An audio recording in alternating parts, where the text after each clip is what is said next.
Hey guys, I have a very important video for you today, especially if you are studying piano and you are not yet an advanced pianist. Then this is probably one of the most important videos you can watch, assuming you are studying classical music. So the topic I would like to talk about today is something I'm really passionate about. It's something that my studio features very prominently, and it is this idea of counting out loud or vocalized counting. This is literally one of the most useful musical skills that I have discovered in my history of teaching. And I like to refer to it as my pedagogical silver bullet. And the reason I say that is because so many students come to me, especially from other teachers, and regardless of where they're at, even if they're advanced students, often they don't know how to count out loud, which means in many cases they don't really know how to count, or it's really fuzzy. And so they need a lot of assistance from the teacher and a lot of leaning on the teacher in order to figure out how rhythms are supposed to work. And of course, that's one of the things that is solved by learning how to count out loud, among many, many other things. So in this video, I'd like to offer you a few musical examples, and I'd like to give you a couple of descriptions as to how to actually count out loud and what syllables I use and why. Okay? So I also want to mention before I get into this that counting out loud, vocalized counting, right, is not the same as counting in your head.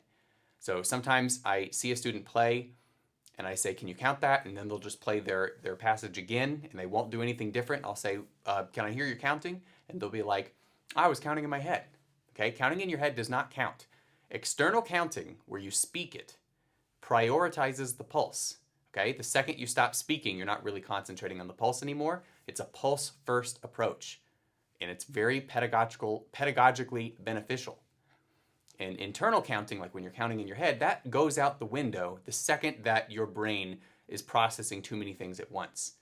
Okay, so I don't feel like counting in your head, especially when you're learning something, is really useful. Of course, it's useful in performance, but I don't really count in performance.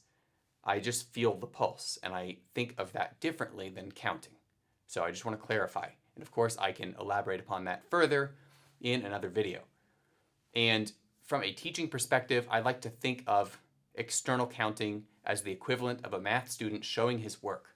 Okay? So when somebody is showing me how they count something, I can see like what's in their head if they'll actually speak the rhythm. Compared to when they're counting in their head, I have no idea what's going on, and it's harder to fix issues. Okay? So I have a little list here I'm just going to read from because I don't want to get off track about what the benefits are of counting out loud. Okay, here we go. Of course, counting out loud helps you develop a sense of pulse. It helps you choreograph movements, helps you memorize material, dramatically assists you in your ability to sight read, helps you shape musical phrases, and reduces the frequency of rhythmic mistakes. And because you're reducing rhythmic mistakes, you're learning passages more quickly.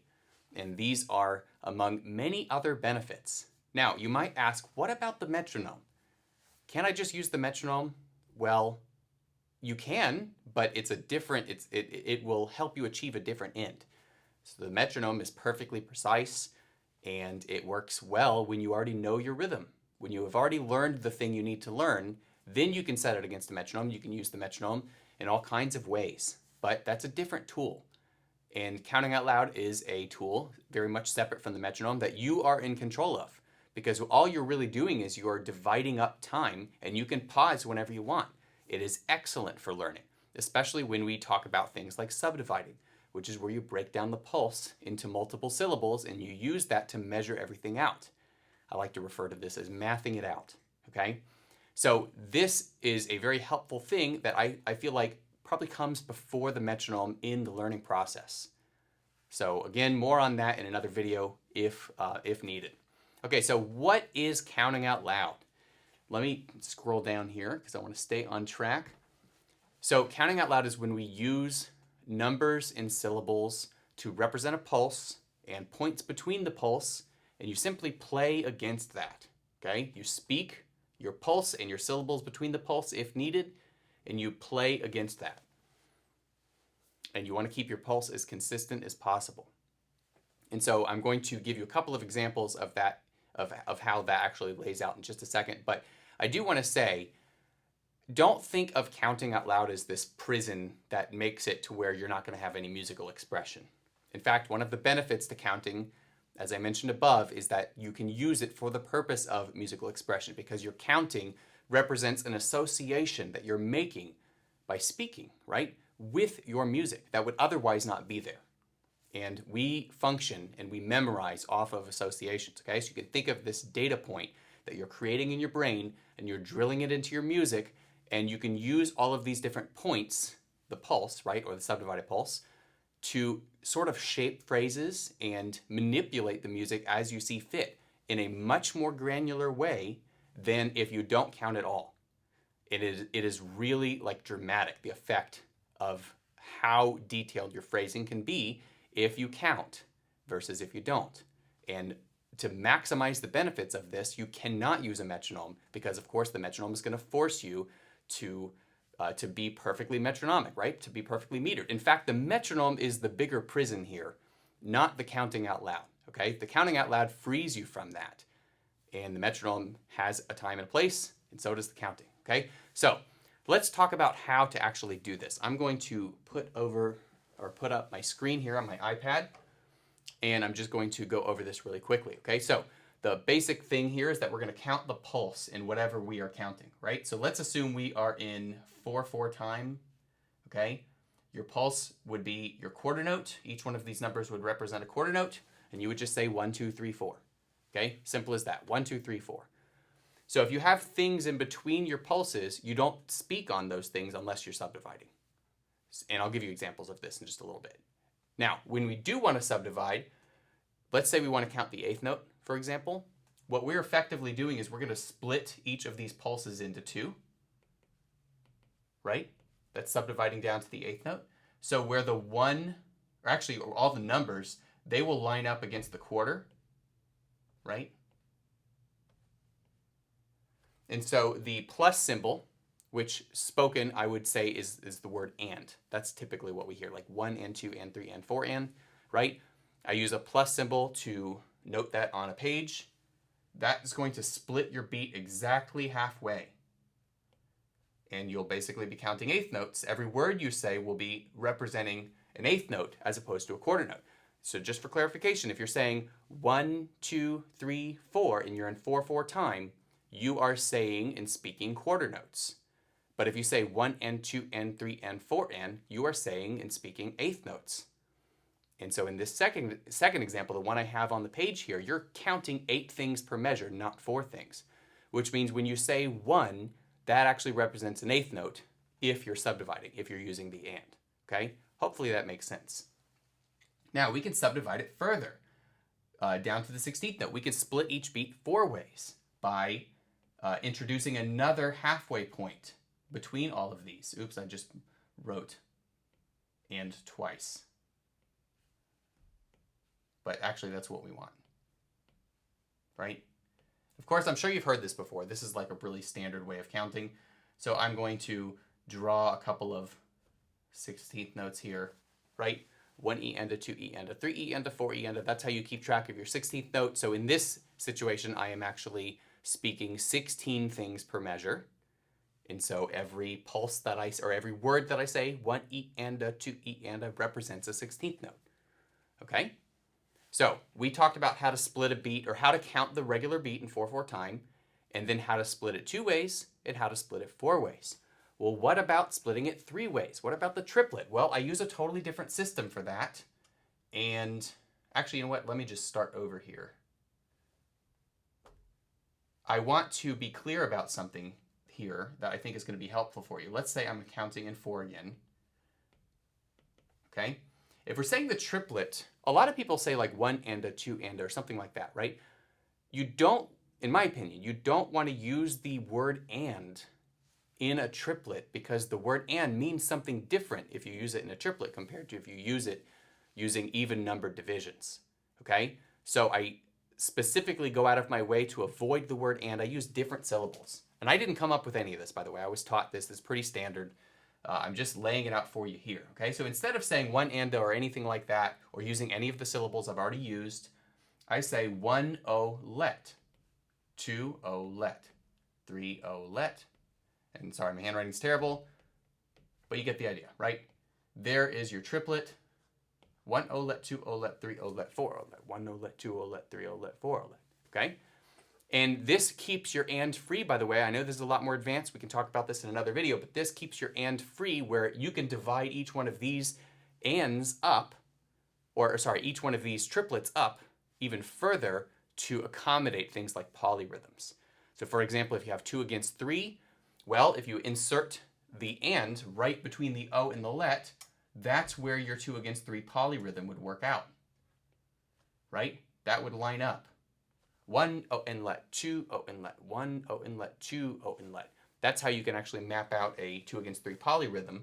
And so it's important to keep your and free for that purpose, because in this situation, the and actually is consistent with the way we were using and earlier, okay? So anyway, I hope this is helpful to break this idea down. I'll go ahead and erase that, and I'm going to get into some musical examples, but first I wanted to give you a couple of things to keep in mind. So the first thing is, when you first start counting out loud, I mean, you might not even be able to do it with your playing hands together. You can clap and count. You can do it with one hand at a time. Of course, go way slower. In fact, counting out loud helps you be comfortable with going a lot slower. So, you do some baby steps here so that you can work this into your counting, because it seriously will change your life if you will take the time to get comfortable with this and normalize this and, work it into your routine. Okay? But that being said, once you get going on this, until you have a rock solid sense of pulse, you'll need to subdivide using the smallest regularly encountered note value. And I'm going to give you an example of this in music, okay? So when you actually get comfortable, you don't need to subdivide anymore. You can practice mixing your notes up. So like you can say 1, 2, 3, and 1, 2, instead of saying 1 and 2 and 3 and 1, right? But when you first start out, I'm going to recommend that you say 1 and 2 and 3 and 1. Fully subdivide when you have like shorter note values so that you can make things proportional. So let's go ahead and get into our musical example so that I can make this abstract concept a lot more tangible for you, okay? So here's the Bach Minuet from the first lessons in Bach. I know it's not by Bach, but anyway, you know this piece, right? So this is an example of when you should actually subdivide everything out. So we can see here that our smallest note value is an eighth note. So what you're going to want to do until you develop your pulse really strong, you're going to want to count everything in terms of the eighth note, which means you're going to want to say 1 and 2 and 3 and, okay? Like this, 1 and 2 and 3 and, just like that, okay? So sometimes I'll have a student give me something like this. They'll go 1, 2, and 3, and 1, 2, 3, 1, 2, and 3, and 1, 2, 3, okay? Hopefully you can figure out what's wrong with that. This is an example of a student that is sort of mixing their syllables a little bit. They're sometimes subdividing, sometimes not subdividing, and they are not getting it right in this case because everything they say is basically an eighth note, which means that their quarter notes are all too short. So this is a perfect example of why a student should count everything in terms of the eighth note, okay? So on this first quarter note right here, you're going to want to say 2 words, not 1, because you're actually measuring everything against the eighth note. This is one of the benefits of counting out loud, okay? So you're going to say 1 and, 2 things, 2 words. 1 and, that's 2 words. 2 and 3 and 1 and 2 and 3 and, okay? That's how you measure that out. And so you will, I'll zoom in a little bit. And you end up with this, 1 and 2 and 3 and 1 and 2 and 3 and 1 and 2 and 3 and 1 and 2. I'll slow down. 1 and 2 and 3 and 1 and 2 and 3 and 1 and 2 and 3 and 1 and 2 and 3 and, okay? So smallest note value on the page here is an eighth note, so we're counting everything in terms of the eighth note, okay? I'll go down. Here's another example. Same thing. And it would be tempting to count quarter notes right here. 1, 2, 3, 1, 2, 3, 1, 2, and 3, and right? I see it a lot. Don't do that until you have a rock solid sense of pulse. You want to find your subdivision and feel everything in terms of that. That means you're going to have to say 2 words on all of these quarters. like that. I know it's a lot. It seems like a lot, but seriously, it's going to stop you from wasting a ton of time. Okay? Zoom back out. 1 and 2 and 3 and 1 and 2 and 3 and 1 and 2 and 3 and 1 and 2 and 3 and 1 and 2 and 3 and 1, 2, 3, 1. I'm used to this. 1, 2, 3, 1, 2, 3. I'm used to that, so I can feel the pulse and not have to subdivide. But that took a long time to actually get to, so just kind of bear that in mind. Subdivide using the smallest pulse. Okay, so I'm going to give you another example from the first lessons in Bach. I'll go to the Polonaise. So this piece features 16th notes. And this piece has a lot of rhythmic traps for students that actually are at the level of this piece. And the easy solution is to count everything in terms of the 16th note and not the 8th note, not the quarter note, until you get used to it. Okay? So that means you're going to go 1, E, and then right there. 2, E, and 3, E, and I know it's probably super tiny. Sorry about that. 1, E for this note. And then, and 2, E, and fail. Let me do that again. E, and 3, E, and something like that, right? It's going to make more sense when I play it. I'll play it very slow. 1, E, and 2, E, and 3, E, and 1, E, and 2, E, and 3, E, and 1, E, and 2, E, and 3, E, and 1, E, and 2, E, and 3, E, and right? Of course, you can count that faster.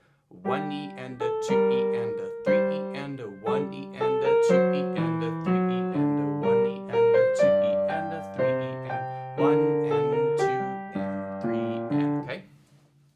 And of course, by the time you actually can play it like that, you'll definitely not need to subdivide. You can feel the quarter. 1, 2, 3, 1, 2, 3, 1, 2, 3, 1, 2, 3, right? We're free to do that once we've actually properly learned the rhythm, and then that's where a metronome is going to start to make a lot more sense. And so note that the counting out loud helped us get to that point in this example, okay? All right, let me look at another example. The Burgmuller Arabesque.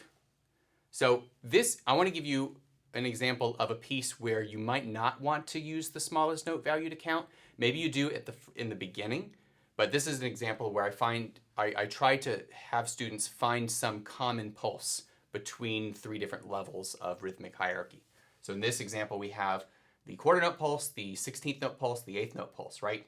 How can we square all of this with one of those? Well, a student's not going to be able to start with the quarter because there's going to be too many rhythmic nuances. They're just not going to be successful. Okay, so we're going to have to go down to the 8th note or the 16th note. Well, we see 16th notes, and so you might be tempted to count this whole thing in terms of 16th notes. So if I did that, what would happen is I would have to go like 1 E and 2 E and by the way, there's nothing wrong with this. This is a totally legitimate approach here. But that means you're going to have to say 1 E and 2 E and on each of those, okay? And then when you get here, here's where the problem is going to be. 1 E and 2 E and right? You might not spot it yet, but in my experience teaching,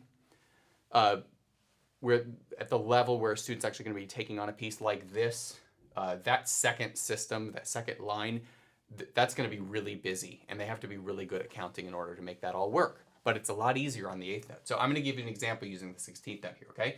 1 E and 2 E and 1 E and 2 E and 1 E and 2 E and 1 E and 2 E and 1 E and 2 E and 1 E and 2 E and 1 E and 2 E and 1 E and 2 E and 1 E and 2 E and 1. That's very busy in that second part, okay? So an alternative to this would be for students to feel the 8th note instead of the 16th note, okay? That's going to make this part work a lot better,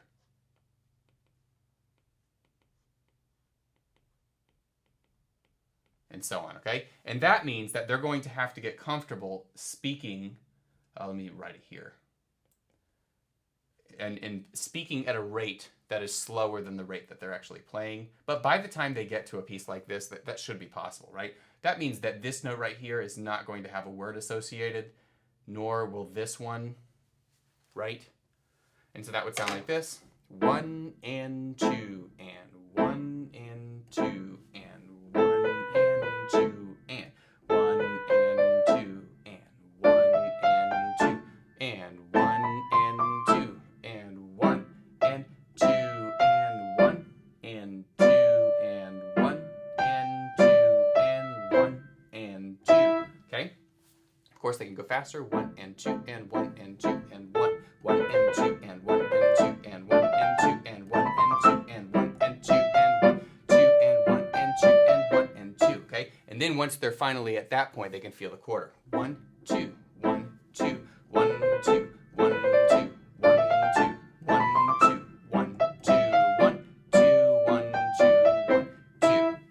Okay? So that's an example of when you might want to find a common note to count everything against and not necessarily go down to the smallest note value if you can, if possible. Obviously, we have to be flexible here, but for the most part, full subdivision is going to be the answer. This is just this is just basically an exception to that rule that I had suggested earlier about full subdivision. Okay, all right. And then we just talked about counting the same piece using multiple pulses as well. I'm going to give you another example of that. So here is the Grieg Arietta. You can see it's in 2/4 time. We have 16th notes. We can feel everything using the 16th note pulse. So here's what that would sound like.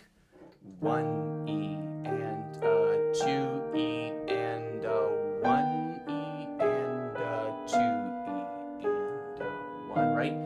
In this example, that pulse is going to help a student choreograph that and make that comfortable.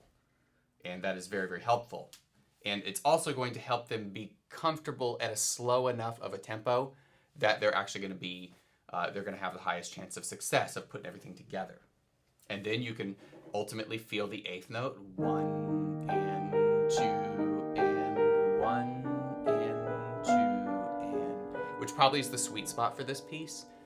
And then you can feel a quarter if you would like, 1, 2, 1, 2, 1.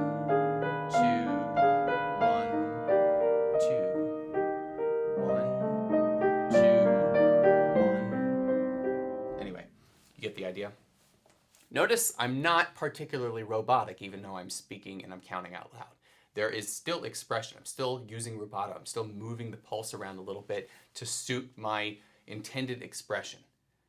So, you know, the counting isn't really destroying that. It's actually helping me. And then when I withdraw that counting later, I have something to sort of lean on because I practiced it and created all of those mental associations. Okay, so that's an example of that. Let me see if there's anything else I wanted to do with the Grieg. Maybe one thing. Here's a, on this next piece, this waltz, there are some triplets, there are some 8th notes. So this is an example of where you want to try to get to the main pulse of the piece. This is in 3/4 time. So we're going to want to feel quarter notes as early on in the learning process as possible. Now, of course, you might want to start out, and you might start like 1 and 2 and 3 and 1 and 2 and 3 and 1 and 2 and 3 and 1 and 2 and 3 and 1, 2, 3, 1 and 2 and 3 and 1 and 2 and 3 and 1 and 2 and 3 and 1, 2, 3. All right, that's going to work up until you get right here. 1 and 2 and 3 and, oh, there's a triplet. What do I do? You got to feel a common pulse, and you're probably going to have to zoom out for that. You can use that mixed counting, 1 and 2 and 3 and 1, oh, that 2, but you might get it wrong and not know it. So instead, you want to feel your quarter note as early on as possible here. And so you'll feel the quarter note on your triplet, 1, 2, 3, and you can back up from it, 1, 2, 3, 1, 2, just for clarity, by the way, I'm talking about that. 1, 2, 3, 1, 2, 3, 1, 2, 3, 1, 2, and you could take that back to the beginning of the piece, 1, 2, 3, 1, 2, 3, 1, 2, 3, 1, 2, 3, 1, 2, 3, 1, 2, 3, 1, 2, 3, 1, 2, 3, 1, 2, 3, 1, 2,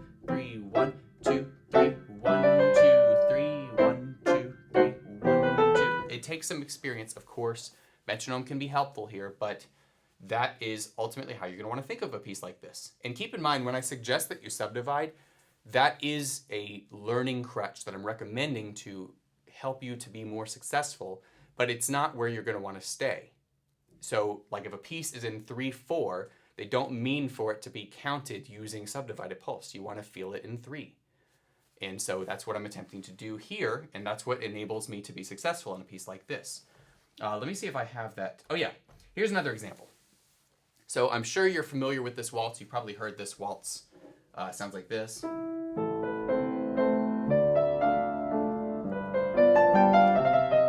Okay. Anyone who's played this piece knows of the notorious measure 21 or whatever it is in whatever edition you use, right? In this example, let me erase this so I can kind of narrate it a little bit, right? In this example, we have 3 pulses that are each divided differently, okay? This first pulse is divided 3 ways. This second pulse is divided 5 ways, which I don't even have a syllable for that. Oops, I just accidentally bugged out my iPad. There you go. I don't even have syllables to count 5. I might just say 1, 2, 3, 4, 5, or 2, 2, 3, 4, 5, or whatever. But I don't want you to worry about that, because if you can feel the overall pulse, and of course this last one's divided 4 ways because it's using 16th notes. So if you can feel the overall pulse as soon as possible, you'll be more successful on a measure like this. So this would go like this: 1, 2, 3, like that. 1, 2, 3, 1, 2, 3. Of course, that takes a lot of work to get that going. There's technical components that are going to make that successful, but once you get it going, you end up with something like 1, 2, 3, 1, 2, 3, 1, 2, 3, 1, 2, 3, okay? So that's how to deal with something like that. Again, counting out loud saves the day, really helpful. Metronome has no business being brought into the learning process, in my opinion, in any of the examples that I've used so far. We do use it for other things, but not for this stuff. And then the last thing I wanted to talk about, hopefully I don't embarrass myself too bad, is the Tempest Sonata by Beethoven. I played this back in college, and I wasn't really like a strong counting person yet at that point. I was a lot better at hearing and emulating what my teacher did, which is not necessarily uncommon, or perhaps it's uncommon at the college level. I don't know. But, you know, I was able to play this piece, but for the longest time, I was not able to feel the right emphasis on this piece. And that's because I wasn't really counting. I wasn't really like using the right pulse of the metronome. And so here we have a piece that's in 3/8. So 3 pulses per measure. And I felt it as in 6/8. But in 6/8 time, there's an emphasis on the first beat, and there's an emphasis on the 4th beat. So when you play in 6/8, there's going to be 2 pulses per measure, like 2 large pulses, okay? And in 3, doesn't matter if it's 3/8, 3/4, doesn't matter. If the number is 3 on the top, it's going to be felt 3 pulses per measure, okay? So I used to drive my teacher nuts because I would play this piece feeling 2 pulses per measure instead of 3. So it would basically be like this. 1, let's see if I can do this way. 1, yeah, 2, 3, 4, 5, 6. I would basically do that. So there would be an emphasis right here, there would be an emphasis right there. And that drove my teacher nuts, and I couldn't hear the difference at the time. And you might not be able to hear the difference. And I haven't played this piece in many years, so forgive me for all of the terribleness that you're about to probably hear. But anyway, see if you can capture what's wrong with this.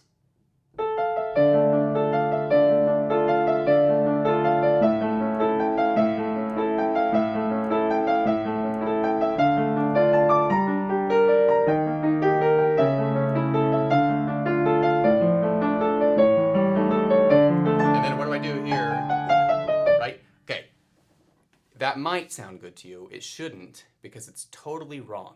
Didn't know it at the time, but it's totally wrong. Here's what we actually want to do. We want to feel it in 3, which means we're going to feel 3 divisions per measure instead of 2. And this is where counting really helps, especially with counting in the subdivision, because that's what helped me solve this finally. Although at the time I hated counting, so I did it as little as I could.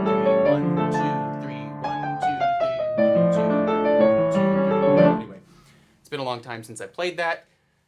Of course, now that I know how to count really well, if I wanted to, I could bring it up really quickly without a problem because everything just falls right into place when you know how all of the rhythm works. So, that's that. All right. So, in that last example, just to clarify, I'm using counting to have the right emphasis of pulse, okay? So there's a big difference between feeling the same piece using 3 pulses per measure compared to 2 pulses per measure. If the piece is supposed to be felt with 3 pulses per measure and you're playing it with 2 pulses a measure, you are emphasizing all of the offbeats in the middle of the measure, and you don't want to do that. And that's what my teacher's objection was to that piece, and I just couldn't figure that out at the time. But now I know, and I'm sharing it with you.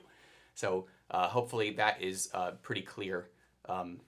Anyway, and there's less difficult examples of that, but that's the one that always plagued me. Okay, so in other videos, I'm probably going to talk about like polyrhythms, 2 against 3, things like that, as well as more compound meter things. One video on this subject is definitely not justice at all, like not doing the subject justice at all, because there's a lot to cover. There's a lot of musical examples to go over. And there's a lot of things that are like really piece specific that you might do, that you might use counting out loud for, like that you might manipulate or change about how you count. And I want to try to show examples of that. This is a really dominant theme in my teaching and how I help students, because my ultimate goal for students is to like not need me at some point. When a student studies with me, I don't want to basically trap them for life where they can't do anything on their own if they're not studying with a teacher. Like I hate that idea.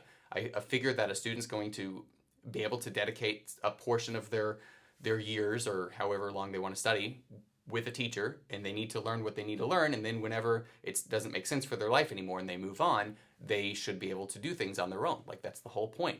So this counting out loud and being able to count and knowing how rhythms work and using counting out loud to reinforce that is really important to help a student become self-sufficient and help them not lean on their teachers for, in my opinion, really basic things about music, and instead lean on their teachers for like artistic things and things that are not things they can do on their own.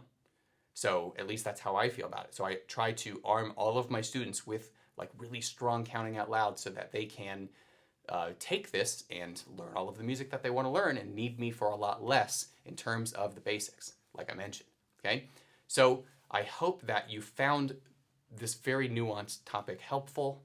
I do want to remind you that I have a membership where you can sort of study with me like asynchronously and watch pre-recorded videos on how I teach like a rather large volume of pieces at this point, with heavy emphasis on counting, by the way. That's a very strong theme in my membership. So of course I will link to that in the description below, and you can find more of the details on that.